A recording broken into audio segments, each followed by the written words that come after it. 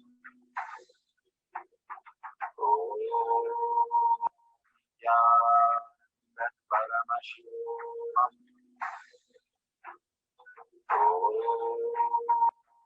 Jnana Paramashivoham. Nityananda Paramashivoham.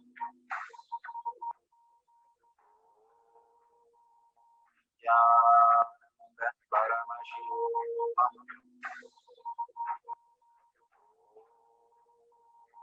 Nityananda Paramashivoham.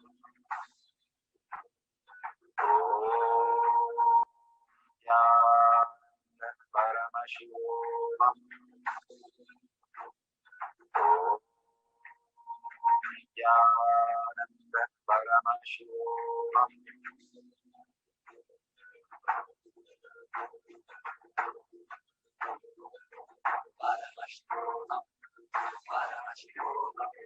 Let Paramashiva's burning manifest in all our burdens. Let the Amrita pour. Let the Vati open up.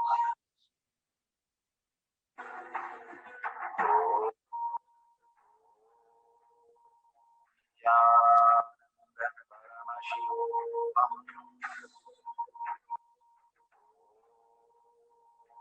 Jnana Paramashivoham.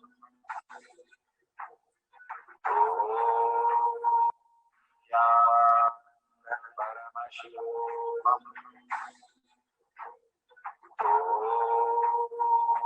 Jnana Paramashivoham.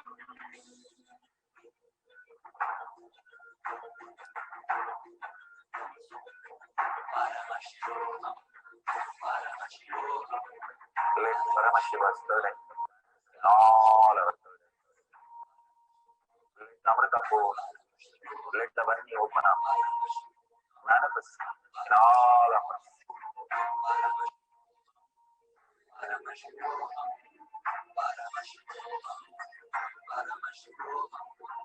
Let Paramashiva overflow, manifest the powers in all our burdens. Jnana Paramashivoham.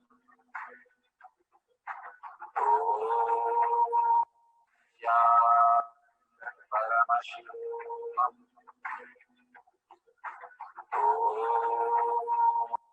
Jnana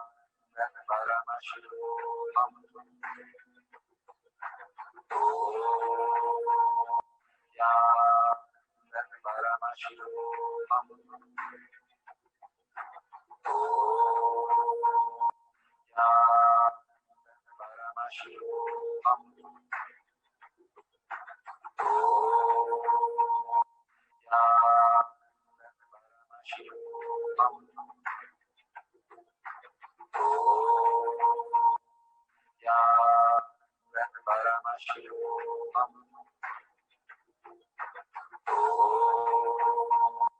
Jnana Paramashivoham.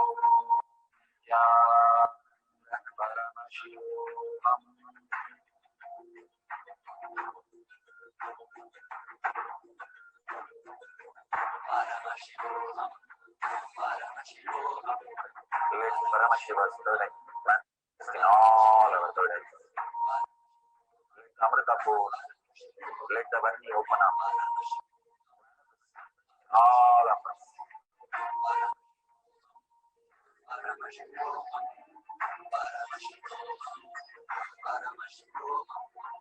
Let Paramashiva overflow, manifest the powers in all our burdens.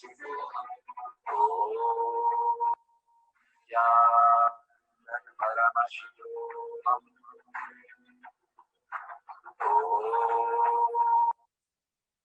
So beautiful.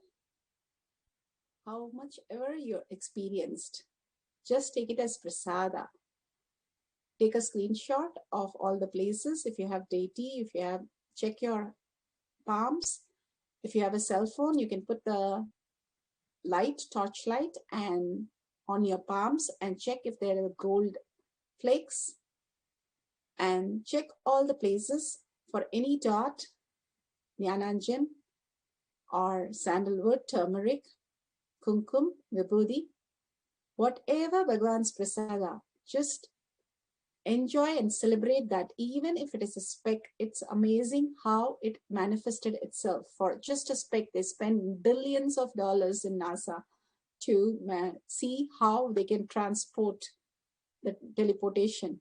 Here, Bhagavan simply happens when you are in the oneness with Paramashiva. The beautiful space of Paramashiva that you experience, and Bhagavan's prasada as every moment of your life. Now, whatever happened, surrender to Bhagavan's lotus feet. Again and again, surrendering to Bhagavan's lotus feet is a powerful space that you can expand into the highest cognition and highest reality. Again, wipe the whole place and set the camera with the timestamp. We are going to have one more cycle. If you manifested, wonderful. If you have not manifested, just surrender and say, Bhagavan, show me your space of Paramashiva. Humbly request. The prayer is the only space for manifestation and gratitude. We are learning more and more how to be in the space state of Paramashiva and experience the being of Paramashiva, powers of Paramashiva. Just humbly surrender yourself. Again and again, the identity says, no, I'm not getting this. It's not for me. I don't like this power.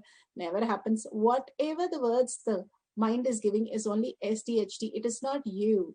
It is the parasites which are sitting inside you. The original you cannot say that, because the original you is a manifestation. Original you is constant reality, constant manifestation. 25 hits is the original how we exist. So the very nature of us cannot be false. Only all these words can be false. So Bhagavan says, ferment on the bliss more and more that I am Paramashiva, and that is the truth, and that's the truth, only truth. And start exaggerating on that. Simply you will start seeing the manifestation happen. Now let's sit straight with the head, neck and back in a straight line. Remember Paramashiva in your third eye. Now chant the Mahavakya and intensely with a deep listening and start experiencing the oneness with Paramashiva. Contemplate on the great truth that Bhagavan has given the path of cognition.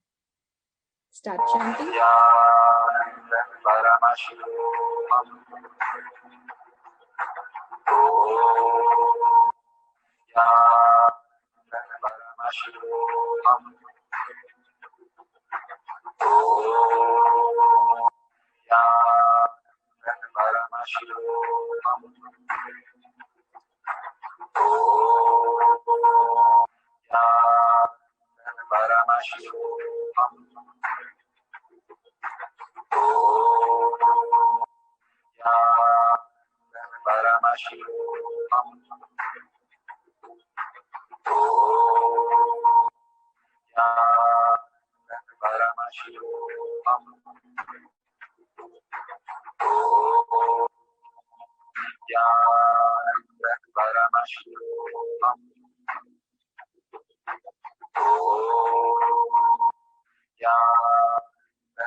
Paramashivoham.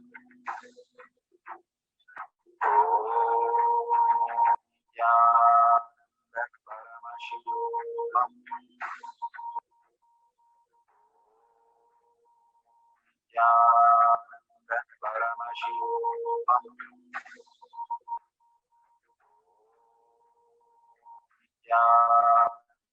Paramashivoham.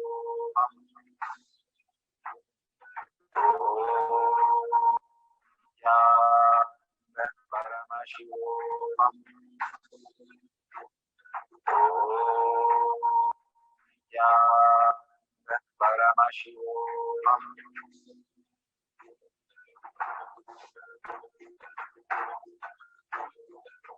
Paramashivoham. Paramashivoham.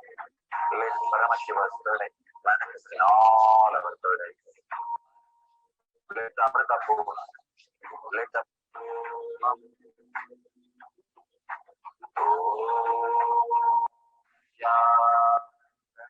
Paramashivoham.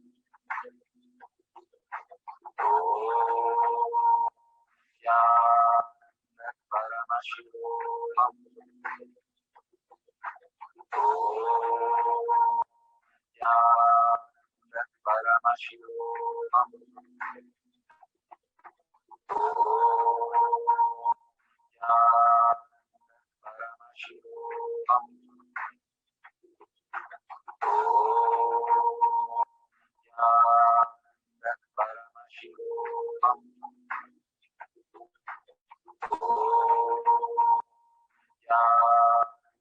Paramashivoham. Paramashivoham.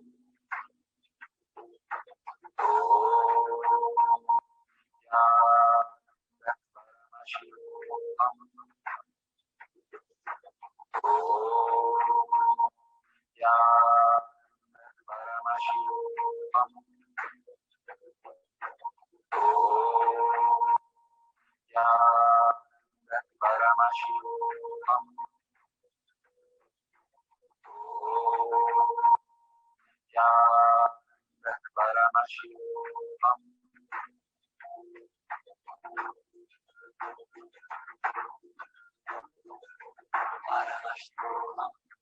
Paramashivoham. Let Paramashiva's third eye manifest in all our third eyes. Let the Amrita flow. Let the Vani open up. All of us.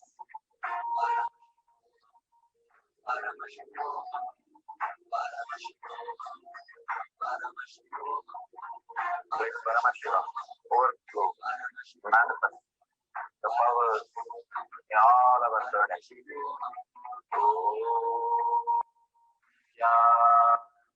Paramashivoham.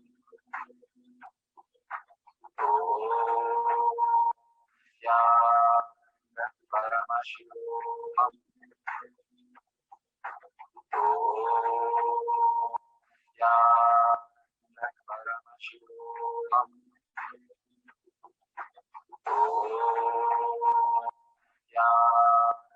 Paramashivoham. Paramashivoham.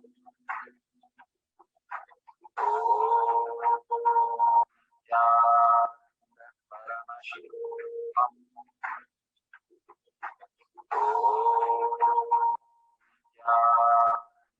Paramashivoham.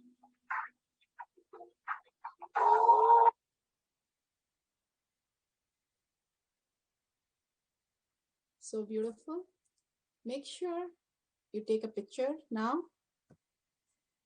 And if you have the video, the picture, please post it in tinyurl.com/powermanifestation. It is the Kailash Kotiad Manifesting Group. Make sure you share it with your friends and families and invite them for satsang.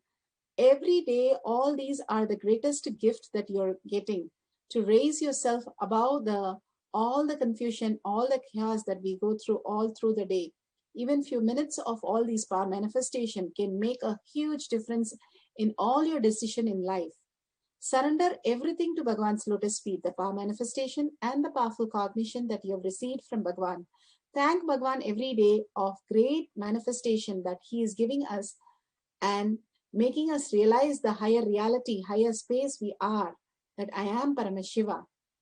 With that, let's thank Bhagavan and end the session with the Purna Mantra. Om Purnamada Purnamidam Purna Purnamadashyate Purnasya Purnamadaya Purnameva Vashishyate. Om Shanti Shanti Shanti.